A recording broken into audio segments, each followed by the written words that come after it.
Hey guys, I got the new beta for Dehancer Film 2.0, the 2.5 beta for Photoshop, Lightroom Capture One. It's kind of the plugin standalone version app. Um, so they sent me the new beta, and I took a look at it. Again, I really like the software to begin with. The only thing that uh,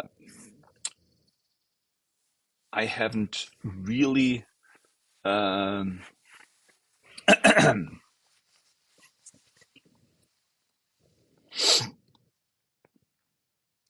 hey guys, so I got the new beta for the Dehancer Film software plugin app for Photoshop Lightroom Capture One.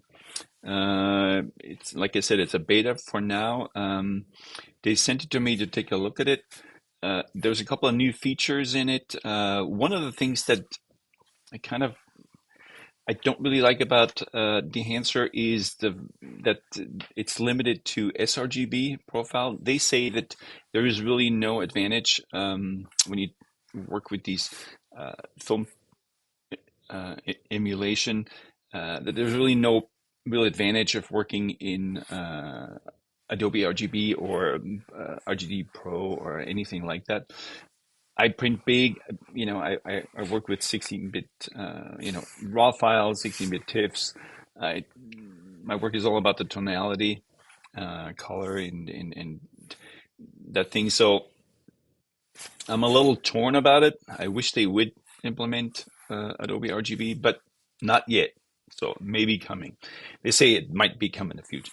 Might come in the future. So some of the new features are there's a film damage tool, which is again I more options. There's new tool profiles for 8 millimeter, 60 millimeter, 35 millimeter, and 65 millimeter film. There's a clipping indication in the histogram now down here, and there are 38 new presets along with other fixes and improvements. So let's take a look at this. This is just the image that I again did. So this is an image, obviously sRGB. It's just a JPEG from my website. The interface hasn't really changed. Again, we can turn this tool on. So this is film, and you guys can see right away this is the film damage tool here. And that looks really cool. Let me turn that off real quick and just find, obviously these are the films. So I don't think there is new films. There is new presets, which are in here, which obviously it's kind of like you kind of save your all the parameters. Um, so let's go back to the film here. This is, and again, these films are just absolutely amazing. I mean, they really do an amazing job. So let's go with something. Let's see. They all look great. They all look absolutely amazing. Fuji Color C200. Let's stick with that one for now. So obviously, so I chose the film, then I'm coming over here. This really hasn't changed. I would not really do exposure compensation, anything in here.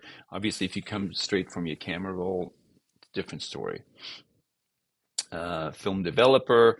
One of the things that I really like about this software is the way that you can control contrast and tonality on so many levels. So you can try to, film developer, which is it's almost like a push and pull um, gamma correction. You know, film compression. And again, I feel like a lot of this stuff is really uh, tonal control, contrast control. Um, so it's great. black point, white point, and obviously the print. Um, so this hasn't changed. There's still halation, there's bloom, there's grain, all of which looks, you know, great. Looks fantastic.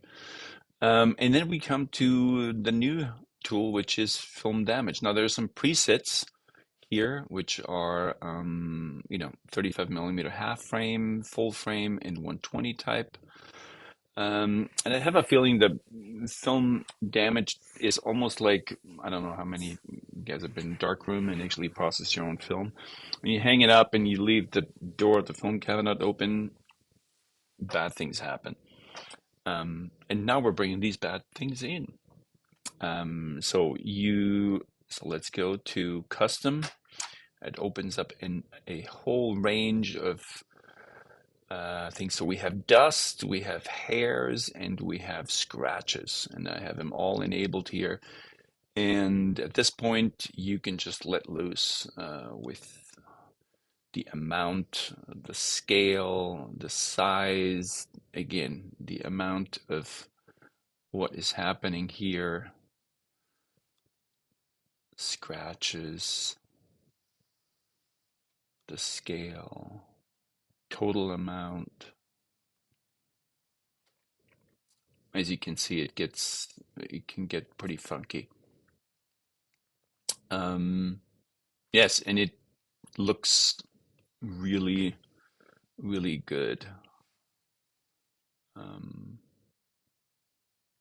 Again, it's funny because obviously this was shot for a commercial client, and I had to remove the hair from those yoga pants, and now I'm introducing it back.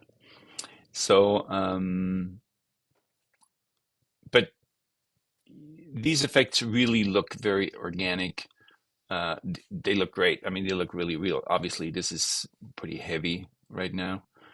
Um, but yeah, a welcome edition again.